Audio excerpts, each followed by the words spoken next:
Assalamualaikum warahmatullahi wabarakatuh. Innal hamdalillah, tsumma shalatu wassalamu ala Rasulillah Muhammad ibn Abdillah wa ala alihi wa sahbihi wa mawalah. La haula wa la quwata illa billah. Untuk memulai pertemuan kita, alangkah lebih baiknya kita awali dengan membaca basmalah dan niat agar kiranya apa yang kita lakukan, apa yang kita kerjakan ini dicatat sebagai amal baik, dan tentunya kita berharap apabila ada ilmu yang Allah anugerahkan kepada kita menjadi ilmu yang bermanfaat baik untuk agama, nusa, serta bangsa kita. Bismillahirrahmanirrahim. Nawaitu ta'alluma wa ta'lima wal ibadata wal istifadata wal hatha ala tamassuki bi kitabillahi wa sunnati rasulihi wad dalalata ala al-huda wal khair. Amin ya rabbal alamin. Ayat berikutnya, allati tattali'u alal afidah. Allati, alnya ini alif lam syamsiyah. Ada tak berharokat kasroh di depannya ya mati, adalah mad tabi'i atau mad asli. Tattali'u alal. Nah, di sini sudah ada alif lam yang jelas, yaitu alif lam qamariyah. Adapun tanda di sini ini tak marbutoh ya, tak marbutoh atau tak bundar, yang kalau dibaca wasol sambung maka ini menjadi ti seperti huruf ta. Tetapi ketika dibaca waqaf, apalagi di sini ada tanda al-waqful ula, berhenti lebih diutamakan, maka ini menjadi berbunyi seperti huruf H, afidah, seperti itu. Adapun artinya apa, transliterasinya allati tattali'u alal afidati. Ini kalau dibaca wasol. Kalau dibacanya sambung jangan alal afidat, tetapi alal afidah. Itu seperti itu. Jadi jangan sampai nanti kalian baca allati tattali'u. Nah, ini aja udah keliru, padahal di sini ada apostro ya. Tattali'u alal afidati. Ini baca apa, waqaf alal afidat. Itu juga keliru. Afidah itu seperti itu. Karena ini adalah tak marbutoh. Yang membakar sampai ke hati. Minggu lalu sudah dibahas bagaimana neraka, nama-nama neraka ya. Dan sekarang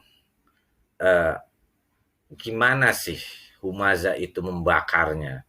Yaitu yang membakar sampai ke hati. Maksud membakar sampai ke hati, api yang ada di neraka Hutamah itu akan membakar seluruh tubuhnya. Seluruh tubuh siapa? Seluruh tubuh orang yang ingkar kepada Allah, orang yang bermaksiat kepada Allah, orang yang memiliki kesalahan-kesalahan, kemaksiatan-kemaksiatan yang memang didasari oleh hawa nafsu semata. Karenanya ketika orang itu disiksa, maka bukan hanya jasadnya tetapi juga membakar sampai hati. Kenapa sampai hati? Hati dibakar karena tempat kemusyrikan dan kekufuran ada di dalam hati. Hatinya dibakar karena ada kedurhakaan, karena menampung kedurhakaan. Itu yang perlu kita waspadai. Makanya sampai ada nyanyian, jagalah hati, jangan kau nodai.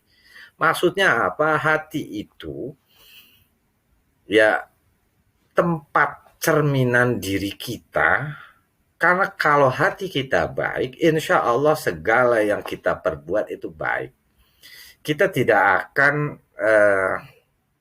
menggunjing orang, kita tidak akan mencaci maki orang, kita tidak akan mengumpat orang, kita tidak akan gosipin orang. Kalau hati kita baik, kita nggak akan berburuk sangka kepada orang. Kita akan senantiasa menebar senyum kepada setiap orang yang kita temui. Tetapi kalau hati kita diliputi dengan penyakit-penyakit yang tidak baik, nggak asing jika banyak orang yang tidak disukai karena hatinya memang tidak baik. Pak, bagaimana mencermati hati yang tidak baik? Banyak hal ya untuk mencermati hati-hati yang tidak baik. Dalam arti mencermatinya di sini biasanya sifat-sifatnya, sikap-sikapnya di kehidupan setiap hari itu pasti akan bertolak belakang. Dalam arti bertolak belakang di sini, dia senantiasa akan membuat masyarakat atau orang yang ada di sekitarnya menjadi resah, takut, benci, marah. Itu seperti itu. Beda dengan seperti halnya misalnya orang dalam gangguan jiwa, ya. Orang dalam gangguan jiwa walaupun seperti apa dia tidak membuat resah. Tetapi kalau orang yang punya penyakit hati itu seringnya membuat resah orang-orang yang ada di sekitarnya. Makanya kita senantiasa harus introspeksi, koreksi hati kita agar jangan sampai terjebak dengan kekufuran, penyakit-penyakit hati, dan tentunya senantiasa mengingat Allah Subhanahu wa Ta'ala. Ayat berikutnya, innaha alaihim muqsadah. Innaha di sini ada gunnah, nun berharokat, tasydid. Selain fathah ada tasydidnya. Ha ada fathah ketemu alif, ini namanya mad tabi'i. Alai di sini ada fathah ketemu ya mati, namanya mad layyin. Apabila ada fathah di depannya ada huruf ya atau wawu mati, maka itu disebut dengan mad layyin. Jadi apa itu definisi mad layyin? Mad layyin itu apabila ada huruf berharokat fathah, di depannya ada wawu atau ya yang berharokat sukun atau mati. Alaihim muqsadah. Nah, di sini ada mim, ketemu mim. Ini yang dinamakan idgham mutamathilain. Idgham yang satu jenis hurufnya sama. Ini mim ketemu mim. Ini yang dinamakan idgham mutamathilain, melebur tapi dalam satu jenis. Ya, mim mati ketemu mim ini dinamakan idgham mutamathilain. Kalau misalnya di sini ada mim bertasydid Pak gunnah, betul. Mim berharokat tasydid itu juga namanya gunnah. Di sini ada lam alif adalah waqaf mamnu. Makanya ini yang dinamakan tak marbuto, innaha alaihim muqsadatun. Nah, karena kan fi amadi mumaddadah ayat setelahnya. Di sini taknya menjadi tak kalau dibaca wasol. Tetapi kalau dibaca waqaf muqsadah. Innaha alaihim muqsadatun. Pak kan nanti fa, harusnya ikhfa dong. Ya, innaha alaihim muqsadatun fi. Tapi karena di sini tanwin itu n ya, dilambangkan dengan nun, itu dilambangkan dengan n. Nah, kalau dibaca waqaf innaha alaihim muqsadah. Sesungguhnya api itu ditutup rapat di atas mereka. Neraka yang tadi hutomah ya, yang disebutkan apa, wa ma adraka mal hutomah narullahil muqadah.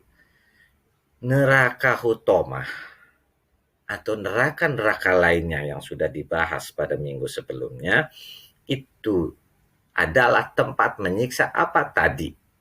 Orang-orang yang durhaka, orang-orang yang musyrik, orang-orang yang hatinya tidak baik, yang senantiasa yang hatinya tidak dijaga sehingga dibiarkan masuknya penyakit-penyakit hati yang buruk, ya.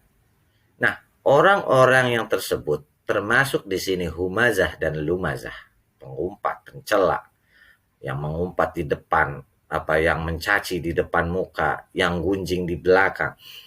Itu nerakanya. Ketika orang tersebut dimasukkan ke dalam neraka, neraka itu langsung tertutup pintunya. Nah, ketika pintunya sudah tertutup rapat, maka secara otomatis orang itu mau keluar dari mana? Karena apa? Pintu nerakanya sudah ditutup. Dia nggak bisa kabur kemana-mana. Dia nggak bisa lari kemana-mana, hanya bisa berputar di neraka itu yang kalau pada minggu lalu apinya dibakar sampai 3.000 tahun dan hingga warnanya hitam pekat, ya seperti itu. Dan dia nggak bisa keluar lagi. Sehingga Buya Hamka itu adalah seorang ulama, ya Al-Maghfurlah Buya Hamka itu seorang ulama yang membuat sebuah tafsir yang dinamakan tafsir Al-Azhar. Maksudnya adalah setelah masuk ke neraka, ke sana itu maksudnya neraka, mereka tidak akan dikeluarkan lagi. Dikunci mati di dalamnya. Maksudnya dikunci mati ya sudah tidak bisa keluar lagi. Na'udzubillah tsumma na'udzubillah min dzalik. Coba bayangkan kita pada saat PPKM di rumah aja, alhamdulillah masih bisa keluar. Tapi kalau misalnya rumah kita ditutup rapat, tidak bisa kemana-mana, betapa stresnya kita. Padahal kita nggak boleh main doang, kita stres. Apalagi ini sudah disiksa di dalamnya, tidak bisa lari lagi kemana-mana. Na'udzubillah, summa na'udzubillahi min dzalik. Ayat berikutnya, fi amadim mumaddadah. Fi ada fa berharokat kasroh, depannya ya mati adalah mat tabi'i. Amadim. Nah, di sini ada tanwin ketemu mim. Ini yang dinamakan idgham ma'al gunnah atau idgham bi gunnah.